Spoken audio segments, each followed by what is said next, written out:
Okay, so we've gotten through the whole process of setting up the account, getting the paperwork done, all of that stuff. Once you've made it here, then you are ready to load your book. So at this point in time, you have to decide, what are you doing? Are you doing a print and ebook? Are you doing a print book only? Are you doing ebook only?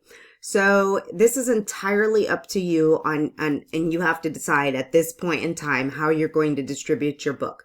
The way I generally do it, and so other people have different philosophies, but generally I only do the print books through IngramSpark. We put most of our books only on Amazon so that we can enroll them in KDP Select, which allows us a bunch of tools over there. However, if you have decided that you're going to go wide with your ebook, i.e. you want it in all the places that ebooks can go, then you can choose to do your print and ebook here, or you can do a little bit more research on the other ebook distributors. I really like Publish Drive for ebook distribution. Draft to Digital is great, and all of those things. IngramSpark is the master when it comes to print distribution, but I don't necessarily feel that way about ebooks. Now, the greatest part down here is that they have so much information to help you really figure all of these things out. I would like to take credit that they copied the name of my program. I'm just kidding. That's kind of an obvious name, right? Self-Publish Like a Pro. Anyway, they utilize their resources. They have a ton of information for you. And down here, you can't see it. Well, I'll move the box over for a minute here. There's the little support button down there should you really run into an issue.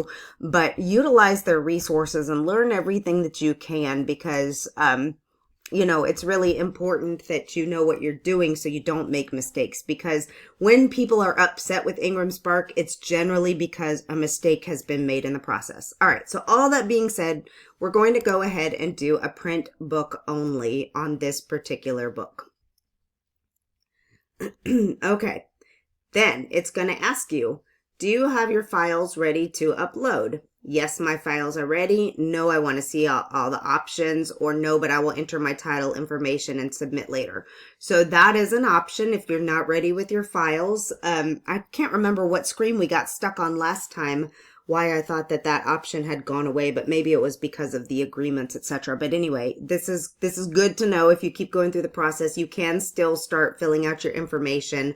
But since I already have my files ready to go, the information will be the same no matter which one of these you choose. Only on this way, you're going to go ahead and load your files right away. So once you double check, okay, so you've got your book cover. Yep. Now note that your cover has to be formatted specifically for IngramSpark. This is why I always use a cover designer, because they know exactly how to do this. But you can check their file creation guide and all the other things if you need some help. Again, this is where most people have the most issues, is that they do not have their files properly formatted. Even you might think it's properly formatted. We had one person who, anyway, single spread PDF is what you need on this. Okay, then what do you want to do? Do you only want the print book, or do you want to print and distribute and sell the book? This is only an option for you if you're doing like an advanced reader copy that you want to you want to print and get out to people, but you don't want to sell it, or if you are only using IngramSpark as your printer. If you plan on selling your book on Amazon or anywhere else, you need to choose this option. All right, and then you're going to put in all of the information here. I'm going to go through these fields and explain what they are, and then I'm going to pause the recording so you don't have to wait and watch me add in everything, okay? So I'm just going to do this one section at a time. Title is obvious. This is just the title of the book. Language, it's almost always going to be in English. Well, I say that. It might not be in English. We've published books in Spanish, so put the number in here, put in all of the information. If you need to get an ISBN, it's going to direct you right where to buy one from Bowker. Do not use the free ISBN. We've talked about that in the past already, but don't use a free ISBN. You don't control the metadata, and IngramSpark is, in fact, the publisher of your book in that case. you're almost always going to own the rights. So it's going to just make sure and say that you're sure you didn't do any of these things. You're sure you have not used copyrighted materials. And so, nope, you do not include any of those things. If it does, I don't know what happens if you say yes. You're probably not going to be able to publish your book. And public domain means any book that's in the public domain means the copyright is expired. So it's at least 75 years after publication, I believe, is that time frame. So like I didn't even realize people were doing this until I came into the publishing industry, but like old books like Little Women and things like that, people have gone in and uploaded and are selling it on their own accounts, which is crazy. And I unfortunately fell victim to one of those when I purchased what I thought was a real book, and it was awful. I don't know what they did. I don't know if they scanned a book in there, but it was terrible. Has AI been used in the creation of this work? This means, did AI write it? Basically, if you used AI to help you improve your book blurb, your back cover description, if you threw a couple paragraphs in AI and asked you to help it reframe it, or if you were using it for research, as long as you didn't copy and paste everything that it came back, if you used it for ideas like, okay, this is what happened in this chapter, what might happen next, that's AI assisted. And I put no on any of those things. What they're really trying to figure out is they want to make sure if AI wrote the book, which some people actually use AI to completely write their books, they want to make sure that that is disclosed. But there are a lot of AI tools that help you in the preparation, in the editing and revision, but that's not the same thing. In this case, AI was not used at all, so that's easy. Now you want to make sure if there are other fields, you always click down. Always click down if there are more fields, okay? Because like I said, this opens up the subtitle and all of those things. You're going to put in your information here. And here's some additional information. If you want to add this stuff in there, you can do this before or after.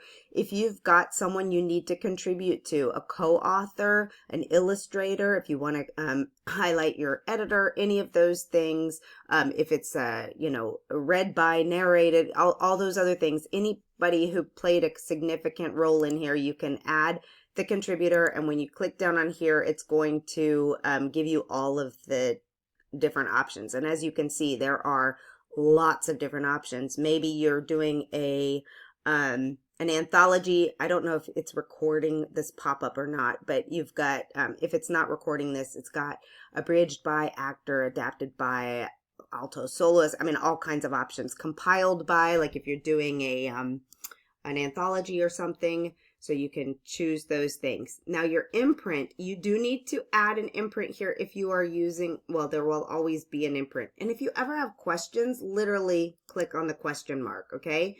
It's the publisher from all retail sites. So we've talked about, I don't know if I talked about imprints on the IngramSpark things, but this will be the company name that you set up in Bowker, or the imprint that you've decided. If you need more information on the imprint, go back to our YouTube channel and look at those things.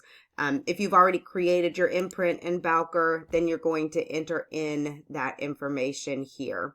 I'm going to have to actually go back and look and find out what the imprint is on this particular audience. Subjects. The subjects are the categories, the main categories, basically. So these are the BISAC subject category codes. So you will have to have a general idea of what those are, but guess what? If you don't, you can find subjects and it's going to pull everything up. So this particular book is a business book, and you scroll through here and see if you can find it. Some of them drop down into others.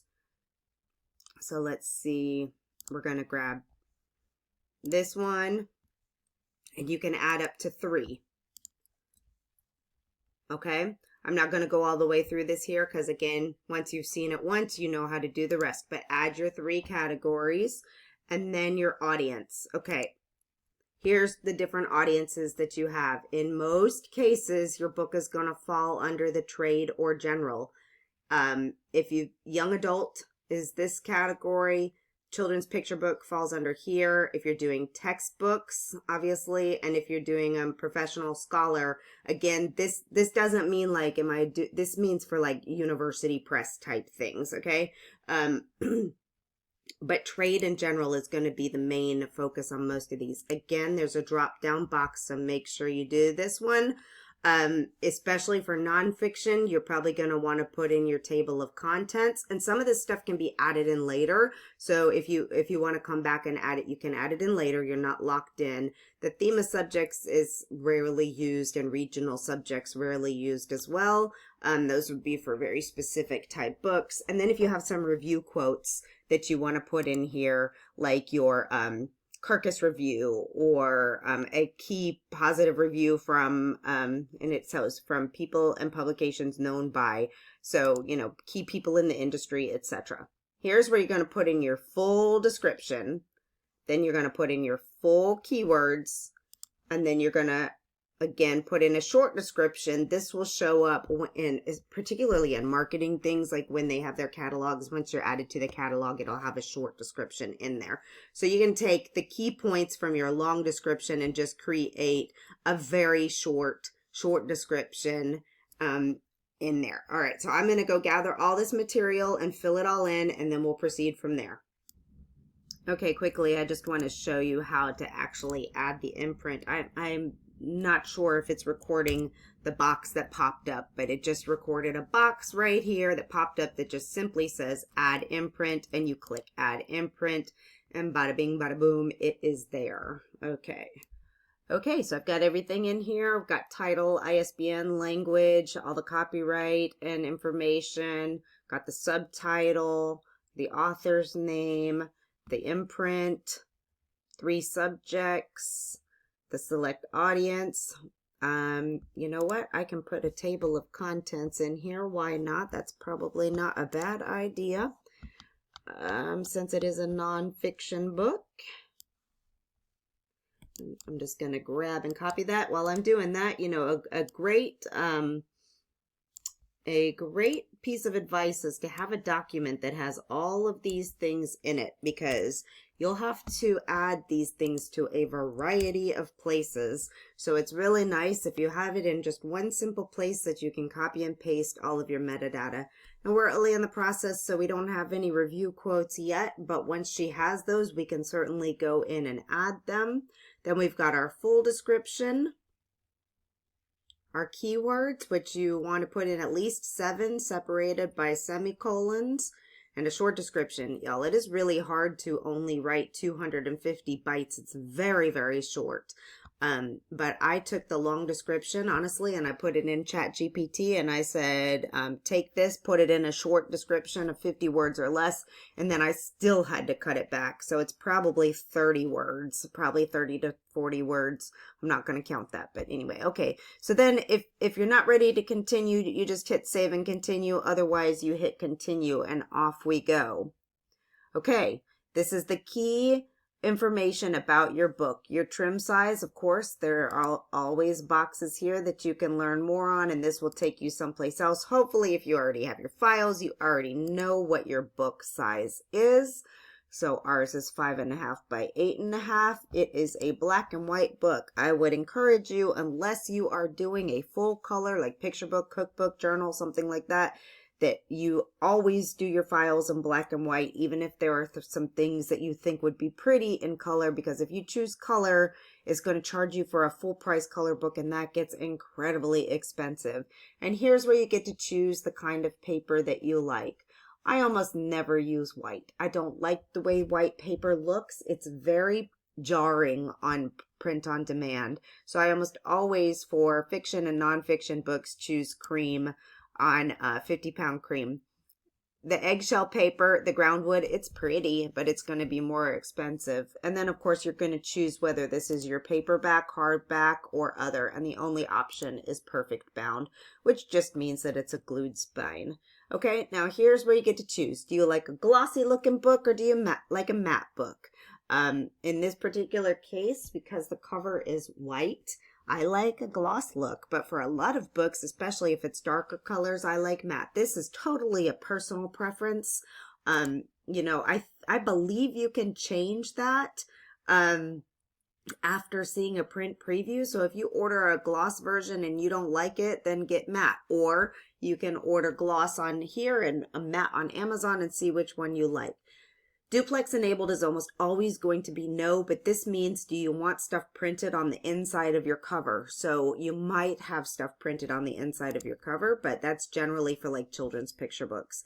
Of course, you need to know the page count. Again, if you've kept everything in a handy dandy little document and you know exactly how many pages it is, you can just grab that information and plug it in.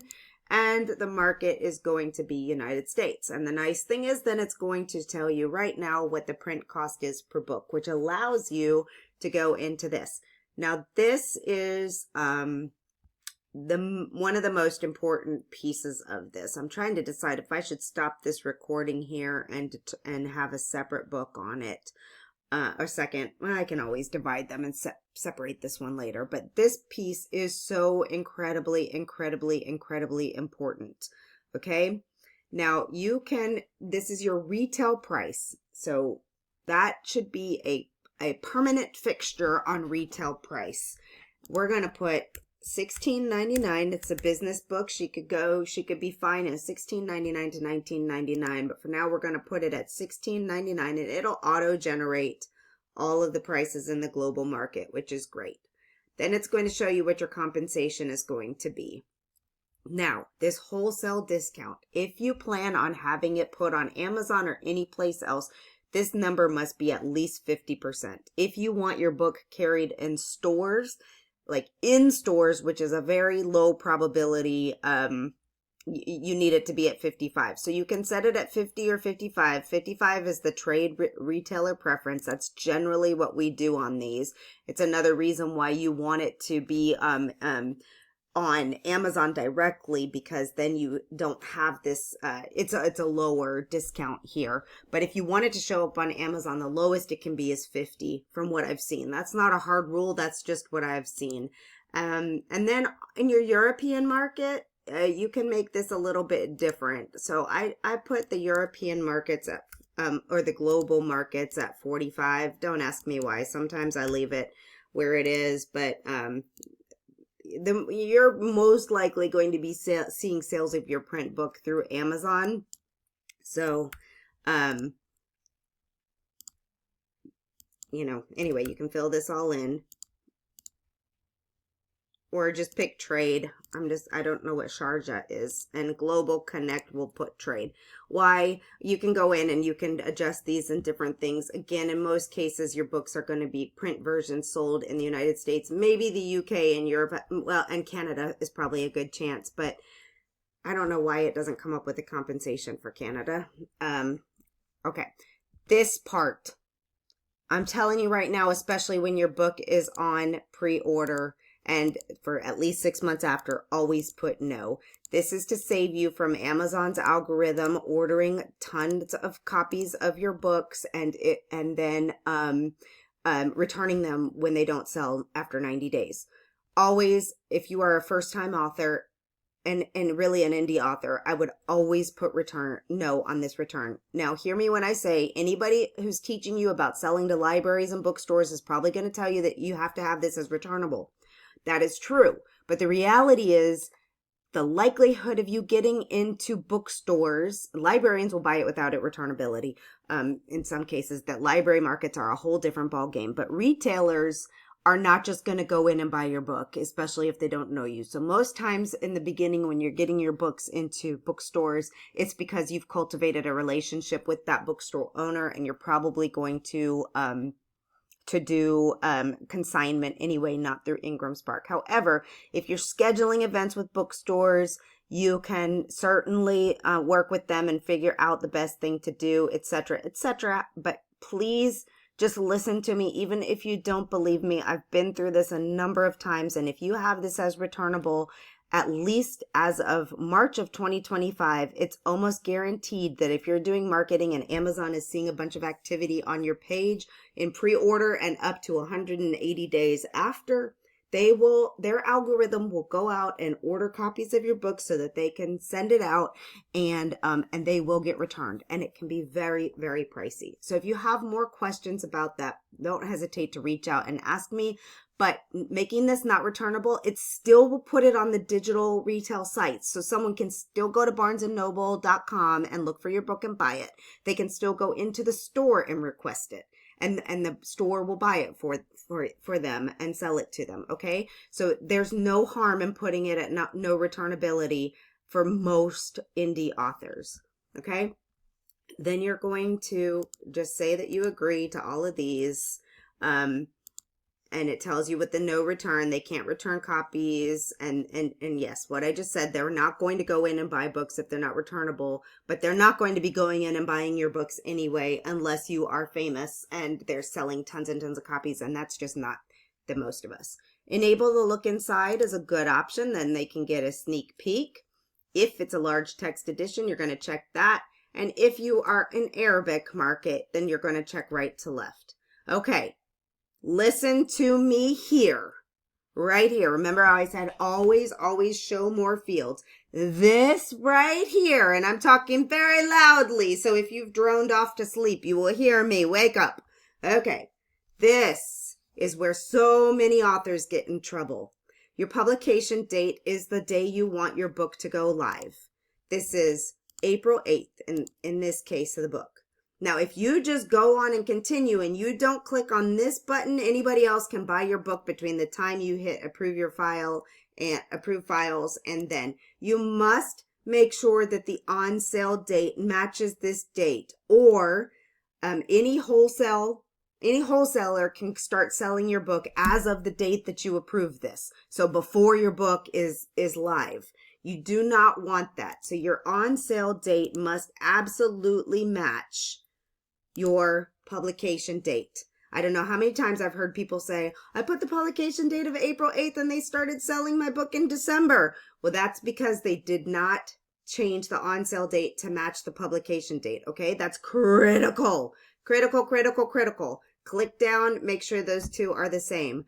And then you will be able to go in and buy copies of your book before April 8th, but no retailer can sell your book before that. So remember, IngramSpark is a retail distribution. They sell to wholesalers. So other stores, any store can buy your book. So make it so that they can't buy it before it's officially launched. Okay? All right, moving on.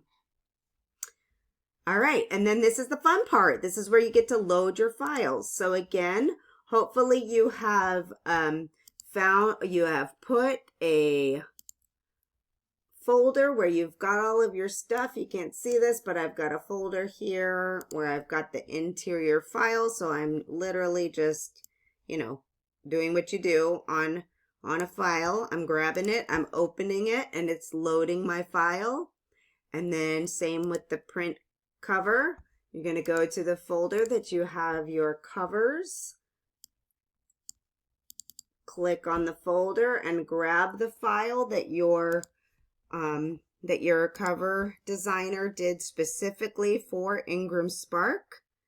And then you're going to click either save and exit, but you may as well continue at this point in time. And it's going to do your initial validation and content initial validation, saying there's no errors in what you have given, the information that you have given them. If you've worked with a professional, this piece should be a breeze.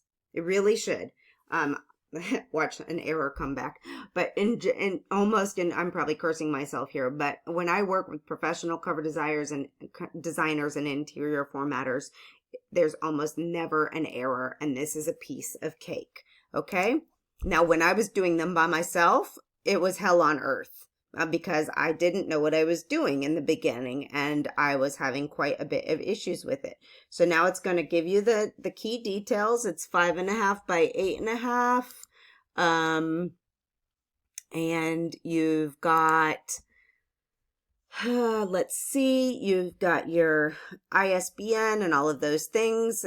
You've got double check. You spelled everything correctly. Selling Your Expertise, a practical guide for women to confidently sell their skills by Renee Rebar. ISBN, cream paper, perfect bound, gloss 220. Yes, everything looks great. You're going to authorize and you're going to complete your submission, and boom, you have loaded your book. But you are not done yet. Now what happens is IngramSpark is going to do a more specific, more detailed review on your interior files. But keep in mind, there's not a person actually going in and looking to make sure. For example, I had one client who loaded, your PDF should be a single page PDF, so it's one page after the other. They accidentally loaded, the spread version, so 2 pages on each one. IngramSpark is not going to go in and look for that kind of stuff because they don't know what your book is supposed to, like the computer doesn't know what's supposed to be on each page. So that's something that a human eye will see. So when you get your proof, if it comes back and it's showing 2 pages on each single page, that's going to be a problem. But they are going to go in and look for things like, does the text go outside of the print cut lines? Is there something really crazy? Is it all, they'll make sure that there's nothing that the computer can identify as a major issue with your file. Then they have this lovely little video here that congratulates you and tells you what's going to happen next. In 3 to 5 days, you'll get a digital proof. You're going to review and approve it, and then you can order a print copy. Then you will enable distribution for your book. So we're going to do all of that in a different video because we're going to have to wait for 3 to 5 days now to get the proof. So if you need more information, again, they have wonderful resources to help you go through all of these things so that you know what you're doing. So there you go. If you follow this step by step when you're loading your book, you should have no problems with this piece of it. Now, I can't guarantee that there will be no problems with your files because I don't know who you use to create your files. But this part, I can guarantee if you follow these instructions, you are going to be good to go. So now it's a waiting game. So next video will come after we get the information that it's time to review the proof. Thank you.